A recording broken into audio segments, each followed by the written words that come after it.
नमस्कार मित्रों, सलाम आदाब। आज एक बार फिर हम एक दूसरे से मिल रहे हैं, कुछ नई सोच, कुछ नई गुफ्तगू, कुछ नई बातों के साथ। मित्रों, दुनिया में कर्म एक बहुत बड़ी चीज है। गोस्वामी तुलसीदास ने कहा है कि कर्म प्रधान विश्व रचि रखा। ये कर्म क्या है, हम कर्म क्यों करते हैं, इस पर थोड़ी सी चर्चा आज हम करेंगे। हो सकता है आपको अच्छा लगे और आप इसे अपने जीवन में उतार भी सकें। कहते हैं, जब कोई जनक कंधे पर हल उठाते हैं और धरती का सीना चाक करते हैं तो सीता का जन्म होता है, और जब कोई अर्जुन माया मोह में पड़कर गांडी उठाने से इनकार करते हैं तो गीता का जन्म होता है। और गीता का कहना है, कर्मेवाधिकारेस्तु मा फलेषु कदाचन। ऐ इंसान, ऐ मनुष्य, कर्म करो, फल की आस उम्मीद रखे बगैर। तुम सिर्फ कर्म किए जाओ, फल तो ऊपर वाला देता है। जब समय होगा वो तुम्हारे भाग्य और भविष्य में जरूर जरूर दे देगा। एक वाक्य में आपसे शेयर करना चाहूंगा। इसके पहले एक बात बता दूं, दुनिया में सभी कर्म करते हैं। जैसे मैंने शुरू में ही कहा था, कुछ ज्यादा कर्म करते हैं, कुछ कर्म करते हैं, कुछ कम कर्म करते हैं, कुछ इतनी सहज तरीके से अपना कर्म करते हैं कि उनकी कर्म में उन्नति, उनके कर्म के चलते उनका फलाफल बहुत अच्छा मिलता है। एक वाक्य है, आप सुनिएगा, गौर कीजिएगा।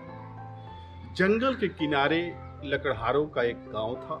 गरीबी पसरी हुई थी, जीने का एकमात्र सहारा जंगल ही था। अहले सुबह लकड़हारे जो है जंगल में निकल जाते, कई टोलियों में बिखर जाते, दिन भर लकड़ियां काटते, सूखी टहनियां काटते, उनका बंडल बोझा कटहल बनाते और शाम को हाट बाजार में ले आकर के बेच देते थे। यही उनकी जिंदगी और उनकी कलगुजारी का एकमात्र साधन था, जीने का एकमात्र तरीका था। उन्हीं लोगों में सुबह सवेर बहुत सारे लोग निकलते थे और उनकी जिंदगी ऐसे चलती थी।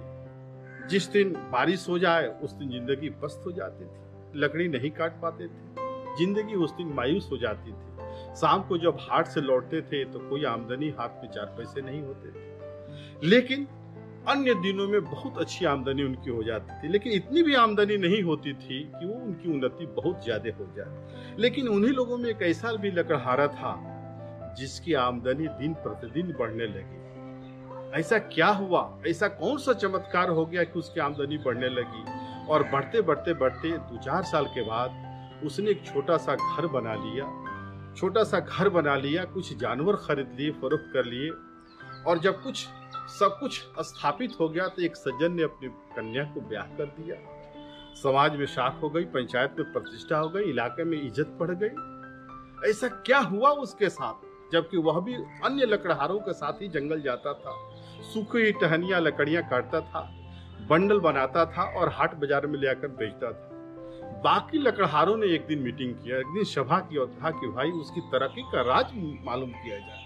वो क्या करता है, ऐसा कौन सा फन है उसके अंदर, ऐसा क्या चमत्कार है कि 2-2.5 साल के अंदर ही इतनी तरक्की कर लिया कि हम सबों से आगे निकल गया, काफी आगे निकल गया। जिस दिन छुट्टी थी उस दिन लोग उसके घर गए और पूछा, भाई हम सब लोग साथ जंगल जाते हैं, साथ लकड़ियां काटते हैं और तुम भी साथ ही जाते हो। हाँ, ये अलग बात है कि जंगल में जाकर के हम कई टोलियों में बिखर जाते हैं, तुम किसी तरफ चले जाते हो, हम लोग किसी तरफ चले जाते हैं, लेकिन तुम्हारी आमदनी 5 गुने कैसे हो जाती है? तुम 5 बोझा 5 बंडल लकड़ी कैसे काट लेते हो? हम एक ही बोझा काटने में पूरा दिन हमारा निकल जाता है। तो उसने कहा कि यार बहुत देर कर दी, काश तुम्हें ये बहुत पहले पूछ लेना चाहिए था। यार कोई चमत्कार मेरे साथ नहीं है, चमत्कार जैसी कोई चीज नहीं होती है। अच्छा ये बताओ, पहले मेरे सवाल का जवाब दो कि तुम लकड़ी काटते किससे हो? लकड़हारों ने कहा कि बस वही कुल्हाड़ी से। कहा कि तुम्हारे पास भी कुल्हाड़ी, हमारे पास भी कुल्हाड़ी, मैं भी कुल्हाड़ी से ही काटता हूँ। अच्छा दूसरा सवाल, अपनी कुल्हाड़ी में कितने दिन पर धार देते हो, कब कब धार देते हो? यानी उसको तेज कितने दिन पर करते हो, कब करते हो? तो बाकी सारे लकड़हारों ने कहा कि जिस दिन छुट्टी रहती है, हाट बाजार बंद रहता है, गोया कि 7वें दिन हम करते हैं। कहा यही ना बात है।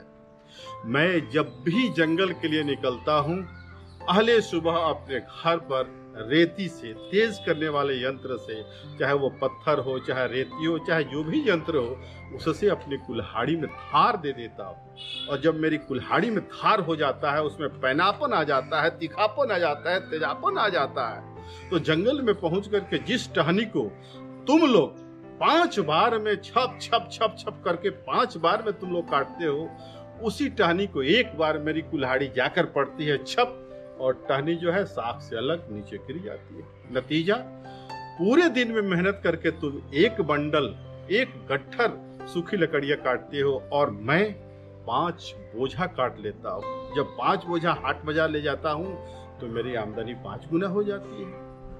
उस दिन बाकी लकड़हारों को अपनी कामयाबी का और अपनी तरीका का, अपनी तरक्की का फलसफा समझ में आया कि भाई क्या करना चाहिए।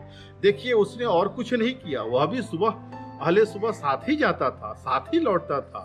फर्क यही था कि वह अपने हथियार में धार देकर जाता था। बाकी लोग 7वें दिन पर धार देते थे, वह प्रतिदिन धार देता था। ये जिंदगी का बहुत बड़ा फलसफा है मित्रों। क्या हम अपने ज्ञान रूपी इस हथियार को प्रतिदिन धार देने के लिए तैयार होते हैं? आप पढ़ने वाले हो सकते हैं, आप पढ़ाने वाले हो सकते हैं। ये धार देने का, यानी ज्ञान रूपी हथियार में धार देने का काम पढ़ने वाले को भी प्रतिदिन करना चाहिए और पढ़ाने वाले को भी प्रतिदिन करना चाहिए। दुनिया की खूबसूरत हकीकत में से यह भी है, यह भी कटु सत्य है कि इंसान जब बदलता है तो तमाम सारी चीजें बदल जाती है। पिछले एपिसोड में इस पर हमने चर्चा की थी। आज फिर मैं आपको बतलाता हूँ कि जब कभी हम सोचने के तरीके को बताते हैं या सोचने के तरीके पर चलने का अमल करने के लिए कहते हैं, तो उसके पीछे एक ही फलसफा छुपा हुआ रहता है कि हमारा विकास कैसे हो, हमारी आत्म उन्नति कैसे हो। तो ये एपिसोड आपको कैसा लगा, इस पर जरूर लिखिएगा, कमेंट कीजिएगा। और एक और चीज, मुश्किलें दिमाग जेहन में ज्यादा होती है, भौतिक जिंदगी में भी होती है, इसमें कहीं कोई दो राय नहीं। कुछ लोग इन मुश्किलातों से जूझते हैं, कठिनाइयों से जूझते हैं और जूझ करके उस पर ओवरकम करते हैं, उस पर कामयाबी लेते हैं, विजय श्री प्राप्त करते हैं। मुश्किलें आएंगी, उसका स्वागत है, उन पर जितना भी हमारा एक कर्तव्य होना चाहिए, क्योंकि राष्ट्र कवि बार बार कह गए हैं कि मुश्किलें दिल के इरादों को आजमाती है, मुश्किलें दिल के इरादों को आजमाती है, स्वप्न के पर्दे निगाहों से हटाती है। हौसला मत हार, गिर कर ऐ मुसाफिर, ठोकरें इंसान को चलना सिखलाती, ठोकरें इंसान को चलना सिखलाती है। नमस्कार, धन्यवाद। हर बार की तरीके से आज भी फिर बिल्कुल साफ गोई से मैं बयां करना चाहूँगा कि जो कुछ भी मैं कहता हूँ ये सब आपका है, मेरा अपना कुछ नहीं है, बल थोड़े से अपने टूटे फूटे शब्दों में इसको प्रस्तुत करने की मेरी कोशिश रही है। बाकी सब आपका है, समाज का है। शब्द जो है संसार के हैं, शब्द ब्रह्म है, वो कभी नश्वर नहीं होती हैं, पीढ़ी दर पीढ़ी सीने से निकलते हैं, जुबान के माध्यम से निकलते हैं। तो इस एपिसोड को देखिए, वीडियो को देखिए, लाइक कीजिए, कमेंट कीजिए, सब्सक्राइब कीजिए। हाँ, कुछ मित्रों को हमने देखा कि फेसबुक पर ही बहुत अच्छे कमेंट लिखते हैं, मुझे बहुत पसंद आता है और मैं आपको थैंक्स भी लिखता हूँ। लेकिन आपसे मेरी सिफारिश रहेगी कि जो कमेंट आप फेसबुक पर लिखते हैं, काइंडली उसको जो है यूट्यूब चैनल पर, जहाँ पर और सारे मित्र जो है कमेंट लिख रहे हैं, वहाँ पर लिखिए, आपका स्वागत होगा। और आपको ये बातें, ये गुफ्तगू कैसा लगा, इस पर जरूर 2 शब्द लिखिएगा। नमस्कार।